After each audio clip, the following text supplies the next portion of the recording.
बगैर यूनिफॉर्म जो कल नहीं है बाहर है भाई, बाहर है, जल्दी करो। चल भाई तू ही बगैर यूनिफॉर्म चप्पल ही कोने पाई मेरा चांद पुत्र, चल यूनिफॉर्म ही कोने पाई। हाँ किदे माफ करा तेन? नहीं जी माफ करो। नहीं चप्पल ना पा के अगे तक गल होंदे ना भाई भाई तू छुट्टियां करी ने। हाँ आजकल मैं जो पक्का थी गया हूं, आजकल पक्का जो आना सारे स्टूडेंट यूनिफॉर्म पा के आंदे, तू यूनिफॉर्म पा के कोनी आंदा। ये बाहर निकते खड़े जेड़े सजा मिल सकते। हां ते जेड़ा ये कोई ये यूनिफॉर्म पाई कर कोई कोनी पाई खड़े ना इस वजह तनी। चल तू ही काना नहीं होता जी हाँ। न मारें जी। क्यों नहीं जी न मारें जी। उदी वजह चप्पल ही कोने पाया सारे कोई तेन भाई चप्पल क्यों नहीं पा के आंदा?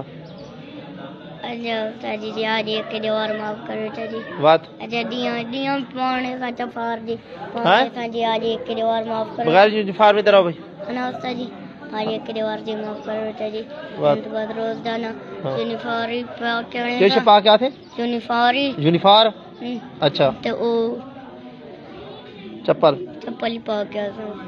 ये माफ करो जी खैरी जी आज आदा पे हमने जी माफ करो जलिए कर तू रोजाना बहाने मरी ने रोजाना जी अच्छा दिया अच्छा मैं फोन कर रहा था मैं दिया मैं फोन नहीं तो मैं तेरे फोन करा खड़ा भाई यूनिफॉर्म पर अच्छा मैं तेरे फोन करे था ठीक है के ठीक नहीं ना ठीक नहीं यार मैं यार खैर यार